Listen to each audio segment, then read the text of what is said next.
खट्टर जी बुंदेलखंड की धरती पर आपका स्वागत है, आपका अभिनंदन है। हमारी बहन श्रीमती सुधा यादव पार्लियामेंट्री बोर्ड की सदस्य, बहुत वरिष्ठ नेता है श्रीमती सुधा यादव जी, उनके लिए भी तालियां बजाइए। हमारे अपने नेता पूर्व अध्यक्ष भारतीय जनता पार्टी के और बहुत वरिष्ठ और आदरणीय नेता श्रीमान प्रभात जी झा, उनके लिए भी ताली बजाइए। भाई गोविंद सिंह राजपूत, अभी खट्टर जी कह रहे थे उस तरह की बात हो रही थी, उस तरह कमलनाथ का हाथ में था तो जनता की गर्दन काट रहे थे, तो इन्हें उस तरह छुड़ा के फेंक दिया और मामा के साथ आ गए। भारतीय जनता पार्टी की सरकार बनी और विकास हो रहा है।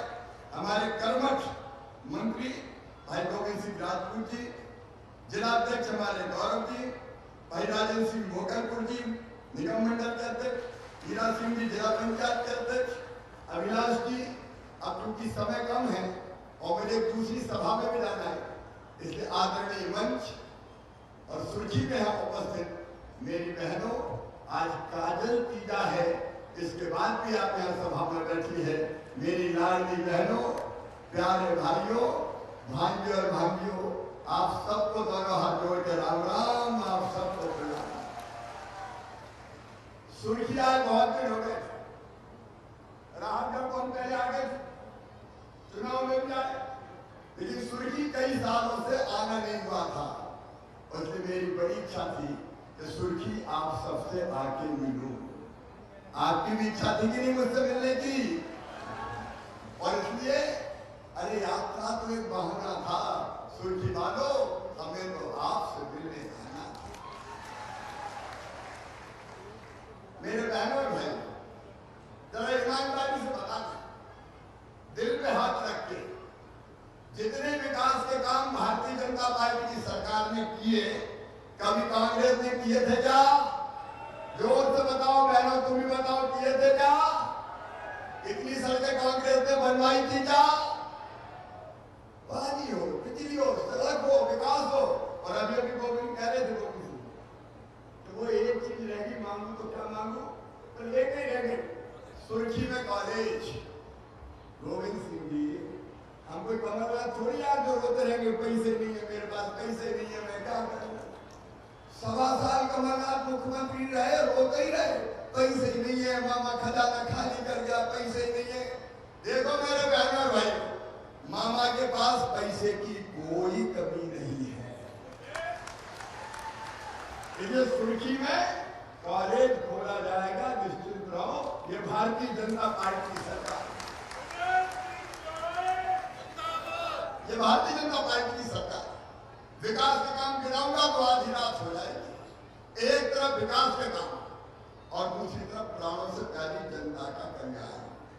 आज मेरी बहनें यहाँ बैठी हैं, बहनों और भाइयों, मैंने सरकार नहीं चलाई, मैं सरकार नहीं चलाता, मैं परिवार चलाता हूँ, परिवार।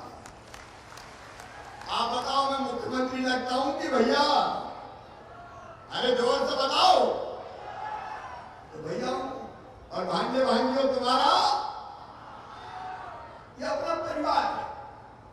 मैं हमेशा कहता हूं 9.5 करोड़ का परिवार पूरा मध्य प्रदेश अपना पूरा परिवार है, और परिवार में अपनी जनता की सेवा करना हमारा काम। और ये किसान भाइयों, कई काम किए वो नहीं गिनाऊंगा आज। 0% ब्याज पे कर्जा से लेते, कांग्रेस के जमाने में 18% पे मिलता था। किसान सम्मान निधि प्रधानमंत्री जी ने दी 6,000। मैं चौथी बार बना तो दिल में का शिवराज 4 तू भी दे रहे, तो 6 PM के 4 CM के, लेकिन वो भी बढ़ा के हम कर दिए 6,000 PM साहब के और 6,000 CM भिजवाता है। हर 2 महीने में पैसा, पहले 2 PM साहब के, फिर 2 CM के, फिर 2 PM के, फिर 2 CM के, फिर 2 PM के, फिर 2 CM के। बहनों और भाइयों, पिछले 3 साल में 2,72,000 करोड़ रुपया अलग अलग योजनाओं के किसान के खाते में डाले, किसान के खाते में। बताओ कांग्रेस ने कभी 1 रुपया डाला था क्या?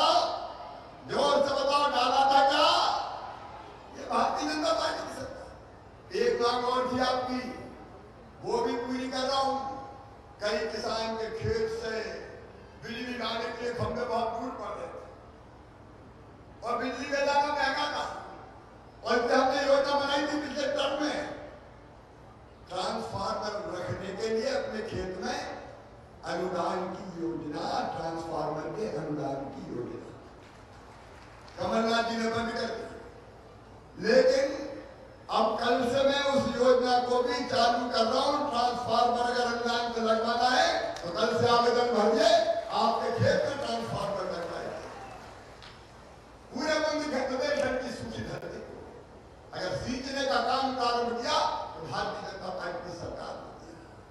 मेरे बहनों और भाई बहने बैठे, बहनों के साथ कई बार न्याय नहीं होता। मेरी बहनों, 1000 रुपया की भी जरूरत पड़ जाए तो परेशानी होती थी। कौन के सामने हाथ फैलाए, बेटा बेटी दौड़ के आ गया और माँ से कहा, माँ मेरी फ्राक फट गई, नई फ्राक दिला दे। माँ पूछो नहीं दिला, मेरे पास में पैसे नहीं होते तो दिल रोता था। माँ किताब दिला दे, दिला नहीं पाती थी। अरे अभी सावन गया माए के जाना हो तो ये सोचती थी कि पैसे का इंतजाम कर लूं। जब जाऊंगी भैया के यहाँ तो भैया के बेटा बेटी दौड़ जाएंगे, बुआ जी आई है, हमारे लिए क्या लाई है। तो बुआ इसी चिंता में रहती थी कि पैसा लाऊंगा। छोटी छोटी जरूरत के लिए बहनें परेशान रहती थी। मेरी बहनों, लाडली लक्ष्मी योजना से लेके 50% रिजर्वेशन से लेके कई तरह की चीजें की, लेकिन फिर भी मेरे दिमाग में एक बात आई कि 1500 के लिए भी मेरी बहन अगर हाथ फैलाए तो तू कहेगा मुख्यमंत्री शिवराज, तेरी बहनें तेरे रहते हुए हाथ फैलाए तो कहेगी सरकार। और इसलिए बहनों, हमने तय किया कि मध्य प्रदेश में जितनी भी गरीब बहनें हैं, छोटे किसान परिवार की बहनें, आखिर साल में एक बार भैया जवा के ले जाता है, कपड़े देता है, साड़ी देता है, कई रुपया दे देते हैं, माए के ले जाते हैं। तो मेरे दिल में कहा कि शिवराज तू भी तो भैया है, तू भी तो भैया है, तुझे भी तो कुछ जाना चाहिए। बताओ मेरी बहनों, भैया हूं कि नहीं? बोल के बताओ, हाथ मिला के हूं कि नहीं भैया? तो लगा कि तुझे भी तो कुछ जाना चाहिए। लेकिन एक बात और दिमाग में आई कि साल में एक बार कहने से काम नहीं चलेगा। बहनों की तकलीफ अगर दूर करनी है तो हर महीना इनके खाते में पैसा आना चाहिए। और ये हमने बना दी मुख्यमंत्री लाडली बहना योजना, हर महीने 1000 रुपया बहनों के खाते। अब लगातार आ रहा है, तो 1250 आ रहा है। बताओ मेरी बहनों, कांग्रेस ने कभी 1 रुपया दिया था क्या? अरे बोल के बताओ, दिया था क्या? एक ढेला कभी नहीं दिया। बहनों की जिंदगी बदलना, आपकी आंखों में आंसू नहीं रहने देंगे, आपके चेहरे पर मुस्कुराहट लेके आएंगे। सेल्फ हेल्प ग्रुप का आंदोलन अलग कर रहा है। हमारा संकल्प है हर बहन की आमदनी घर का काम काज करते हुए कम से कम 10,000 रुपया होना चाहिए। और वो हम करके रहेंगे, वो हम करके रहेंगे, क्योंकि आपकी जिंदगी बदल रहा है। अभी खट्टर जी बात कर रहे थे गैस कनेक्शन की। गैस कनेक्शन, प्रधानमंत्री जी को धन्यवाद, उन्हें 200 रुपया घटाया। हमने सोचा सावन के महीना में जब राखी का त्योहार मनाया था तो बहनों ने कहा था भैया थोड़ा भारी पड़ रहा है, जरा सिलेंडर को भी देख लो। तो मेरी लाडली बहनों, अब मध्य प्रदेश की धरती पर उज्ज्वला की जो हितग्राही है वो सारी बहनें और लाडली बहनों को केवल 450 रुपए में गैस का सिलेंडर दिया जाएगा। आवेदन करना चालू हो गए, आवेदन करना शुरू हो गए और बहुत जल्दी वो सिलेंडर का पैसा भी खाते हुए आएगा। कितने काम गिनाए जाए। मेरे भाइयों और बहनों, परिवार की सरकार क्या होगी? परिवार की सरकार का मतलब हर सुख और दुख की चिंता करे, रहने के लिए जमीन का टुकड़ा है कि नहीं। कई लोग मुझे मिले जिन्हें मुझे कहा कि परिवार बड़ा हो गया है, रहने के लिए घर में जगह नहीं बची। तब हमने बनाई मुख्यमंत्री भू आवास अधिकार योजना और तय कर दिया कि रहने की जगह नहीं है, 4 भाई है और 3 को और कहीं जाके मकान बनाना पड़ेगा। तो हमने शुरू कर दी मुख्यमंत्री भू आवासीय अधिकार योजना। सुर्खी वालों, मध्य प्रदेश की धरती पर कोई गरीब बिना जमीन इनके नहीं रहेगा, रहने की जमीन सबको फ्री में दी जाएगी। प्रधानमंत्री जी की कृपा है, वो प्रधानमंत्री आवास योजना बनाई उन्होंने। उसके अंदर एक कोठी बन रही है, कोठी, लेकिन कहीं पे नाम छूट गए थे। तो कई लोग कहते थे, विशेषकर माताएं मैंने पकड़ती थी, अरे घर देख लो, टूटी टपरिया है, हमें भी तो टूटी दे दो। मेरी बहनों घबरा जाना। अब नई योजना बन गई, सीएम आवास योजना। जिनके नाम पीएम आवास योजना में नहीं जुड़ पाए, उनको सीएम आवास योजना के अंतर्गत मकान बनाने के लिए पैसा दिया जाएगा। कोई गरीब बिना मकान के नहीं रहेगा। ये परिवार की सरकार, निःशुल्क अनाज प्रधानमंत्री जी दे रहे हैं, रहने के लिए मकान की व्यवस्था, बीमार हो जाए तो इलाज की व्यवस्था, आयुष्मान भारत योजना और बेटा बेटियों की पढ़ाई और लिखाई की व्यवस्था। कमलनाथ, तुम्हें तो मेरे बच्चों के लैपटॉप ही 6 पैसे देता था। कमलनाथ जी, तुमने साइकिलें छुड़ा ली बच्चों से। 12वीं में अच्छे नंबर आते थे, तुम्हें लैपटॉप दिलवाता था। कमलनाथ ने लैपटॉप भी छीन लिया बच्चों के, वो भी बंद कर दिए, कुछ दिया ही नहीं। लेकिन हमने अभी अभी आपने देखा, स्कूल अगर जाते हैं 5वीं पास करके 6वीं दूसरे गांव में तो 4,500 रुपया डाले, 8वीं पास करके 9वीं में जाते तो 4,500 रुपया। और सब बच्चे जो 75% से ज्यादा नंबर लेके आए, उनको लैपटॉप की राशि 25,000 खाते में डाल दी गई, ताकि कोई बच्चा पढ़ाई में पीछे न रहे। और इस बार तो मैंने ये भी कहा था कि हायर सेकेंडरी में अपने गांव के स्कूल में जो बच्चे एक बेटा एक बेटी सबसे ज्यादा नंबर लाएंगे, उनको मामा स्कूटी दिलवाएगा, स्कूटी। अब गांव-गांव में स्कूटी बच्चों को दी जा रही है। और केवल इतने ही नहीं, 2 चीजें और आप जरा ध्यान देना। एक, मेडिकल इंजीनियरिंग की पढ़ाई अंग्रेजी में होती थी, अंग्रेजी में। आप बताओ, अपने गांव के बच्चे अंग्रेजी जानते हैं क्या? बोल के बताओ, जानते हैं क्या? ये भी कांग्रेस का षड्यंत्र। बड़े बड़े लोगों के बेटे डॉक्टर बने, बेटियां डॉक्टर बने, गरीब रह जाए, उसके बच्चे कभी पढ़ ही नहीं पाए, अंग्रेजी का डर मार डालता था। इसलिए कांग्रेस ने, अंग्रेज चले गए, अंग्रेजी थोप दी थी। जगह जगह बच्चे मिलते थे, कहते थे मामा पढ़ने में तो तेज है, लेकिन अंग्रेजी मार डालती है। इस अंग्रेजी के कारण हम आगे नहीं बढ़ पाते। तो सुनो सुर्खी वालों, मध्य प्रदेश की धरती पर अब मेडिकल की पढ़ाई हो चाहे इंजीनियरिंग की पढ़ाई हो, अंग्रेजी में नहीं, हिंदी में करवाई जाएगी, हिंदी में। ताकि किसान के बेटा बेटी भी डॉक्टर बने, गरीब के बेटा बेटी भी डॉक्टर बने। बताओ, हिंदी में पढ़ाई होनी चाहिए कि नहीं? पढ़ेंगे। और एक काम और किया खट्टर जी, हमने तय कर लिया, नीट की माध्यम से मेडिकल कॉलेज में एडमिशन होते थे तो सरकारी स्कूल के बच्चे पिछड़ जाते, पब्लिक स्कूल के बड़े बड़े लोगों के बेटा बेटी मेडिकल कॉलेज में जाते थे। अब सुनो मेरे बहनों और भाइयों, सरकारी स्कूल के बच्चों के लिए मेडिकल कॉलेज में एडमिशन लेने के लिए कोटा तय कर दिया, उनको आरक्षण दे दिया कि ये सीधे तो सरकारी स्कूल के ही बच्चे जाएंगे। धन्नू पन्ना कल्लू लल्ला मन्ना, तेरे बेटा बेटी भी डॉक्टर बनेंगे रे, तेरे बच्चे भी इंजीनियर बनेंगे। ये किया तो भारतीय जनता पार्टी की सरकार ने। हर तकलीफ, हर दुख, हर दर्द में अगर सांस नहीं तो भारतीय जनता पार्टी की सरकार, तो उनके परिवार की सरकार है। कमलनाथ ने तो बुजुर्गों तुम्हारी तीर्थ यात्रा बंद कर दी थी, हम रेल से तीर्थ बैठते थे, कमलनाथ ने तीर्थ यात्रा बंद कर दी, हमने आते ही तीर्थ यात्रा फिर चालू कर दी। केवल रेल से नहीं, अब तो मामा हवाई जहाज से भी तीर्थ ले जा रहा है, गरीबों को भी तीर्थ जाने दो। सारी योजना करते कौन से मुझसे कांग्रेस बात करती? मध्य प्रदेश को इन्हें भ्रष्टाचार का अड्डा बना दिया, लूट का अड्डा बना दिया, और इसलिए तो जनता ने सरकार उभर दी थी।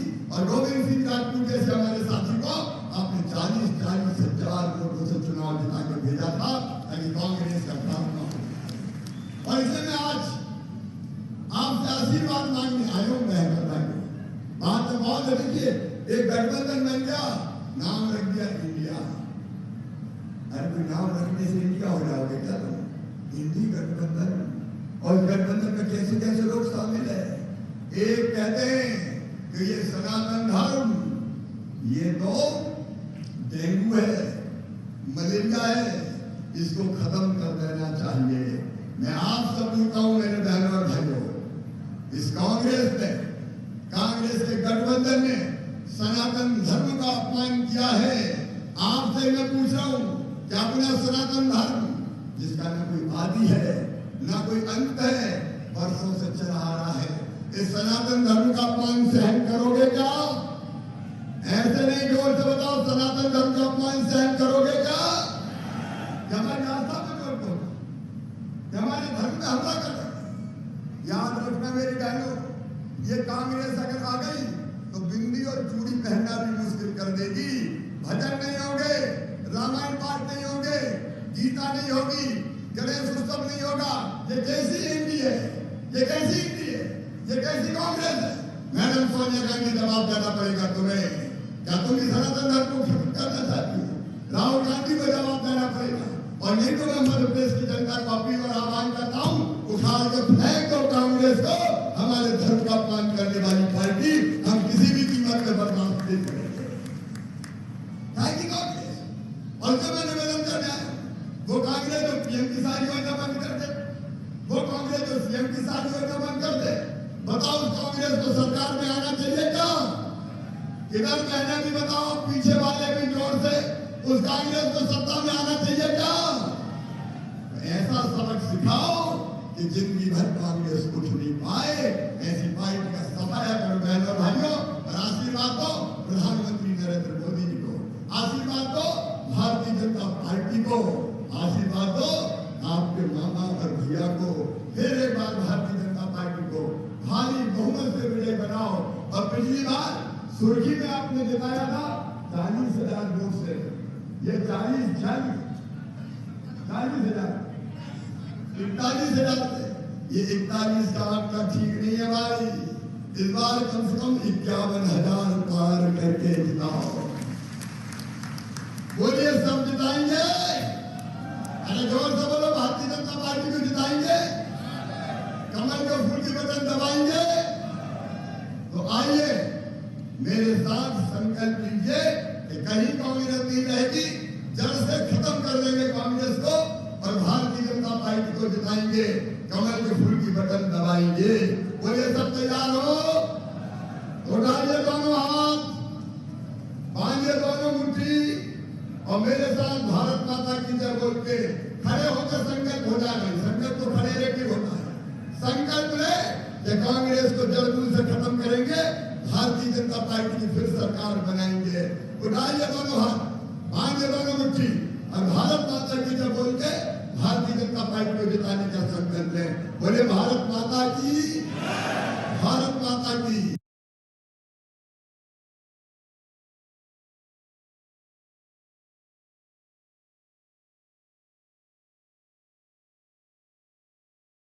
उसका नाम मेरा भारत है, आपका भारत है, अपना भारत है। अरे मैं तो जापान में था जिस समय चंद्रयान उतरा, और जापान में वहां के सबसे बड़े मंत्री के साथ एक बैठक दूसरे दिन हुई। उसने कहा, आपको बहुत बहुत बधाई। मैंने कहा, किस बात के लिए? बोले, आपने चंद्रयान भारत ने उतार दिया। मैंने कहा, हाँ, ये तो बहुत बड़ी बात हो गई। बोले, इसलिए भी बड़ी बात हुई, 2 साल पहले हमने जापानियों में भी प्रयास किया था, पर हमारा चंद्रयान नहीं उतर पाया, हमारा चंद्रयान टूट गया, आपका चंद्रयान उतर गया, इसलिए आपको बधाई देना चाहते हैं। ये नया भारत है, एक ऐसा भारत है जिसमें सभी के आशाओं, आकांक्षाओं, अपेक्षाओं की पूर्तता हो रही है। मैं आपको कहना चाहता हूं, भारत को अब रोक नहीं सकता कोई, मोदी जी को कोई रोक नहीं सकता। अगले 5 वर्षों में मोदी जी इस भारत को ऐसे मकाम पर ले जाएंगे कि भारत की ओर कोई नजर उठाकर देख नहीं पाएगा, भारत पीछे मुड़कर नहीं देखेगा। हमने जो संकल्पना की थी हजारों साल पहले, दुनिया का सिरमौर भारत था, वही भारत मोदी जी अगले 5 साल में तैयार कर रहे हैं। सवाल इतना ही है, उस भारत के साथ मध्य प्रदेश जाएगा कि नहीं जाएगा, यह सवाल है। ये चुनाव कोई साधारण चुनाव नहीं है, एक सरकार चुनने का चुनाव नहीं है, ये भाजपा का चुनाव नहीं है, ये भारत माता का चुनाव है। क्या हमारा मध्य प्रदेश मोदी जी के साथ चलेगा कि नहीं चलेगा, इसका निर्णय करने वाला ये चुनाव है। अरे विचार कीजिए, अगर गलती से यहां पर दूसरी सरकार बन गई तो मोदी जी तो मध्य प्रदेश की गाड़ी को अपना इंजन लगा के आगे ले जाएंगे और यहां की कांग्रेस की सरकार और उसके मुख्यमंत्री हमारी ही गाड़ी में दूसरा इंजन लगा के उसको पीछे खींचेंगे। मोदी जी आगे खींच रहे, ये पीछे खींच रहे। मध्य प्रदेश ना आगे जाएगा ना पीछे जाएगा, धरा का धरा मध्य प्रदेश रह जाएगा। लेकिन अगर मध्य प्रदेश के इंजन भी भारतीय जनता पार्टी का होगा तो मोदी जी के इंजन के साथ मध्य प्रदेश के मुख्यमंत्री का इंजन भी अगर मध्य प्रदेश की ट्रेन को लग गया तो सोचिए किस गति के साथ मध्य प्रदेश की विकास की ट्रेन आगे बढ़ेगी। इसलिए पिछले समय थोड़ी गलती हो गई थी, अब इस बार नहीं करनी है। अब भारत की ये जो प्रगति की ट्रेन है इसमें मध्य प्रदेश एक प्रमुख भूमिका निभाने वाला है। शुरुआत आपको करने, एक बार भाई साहब आपने सही कहा, 2023 का चुनाव जीत लो, उसके बाद जीत ही जीत होने वाली है, जीत ही जीत। और इसलिए मैं आपसे निवेदन करने आया हूं दोस्तों, आज हमारे खिलाफ सारी पार्टियां एक हो रही है। देश में एक इंडिया अलायंस बना है, इंडिया अलायंस, जिसको घमंडिया बोला है, घमंडिया अलायंस। ये सारे के सारे लोग एक हो रहे। इनका एजेंडा क्या है? क्या ये लोग एक हो रहे गरीबी हटाने के लिए? नहीं। क्या ये एक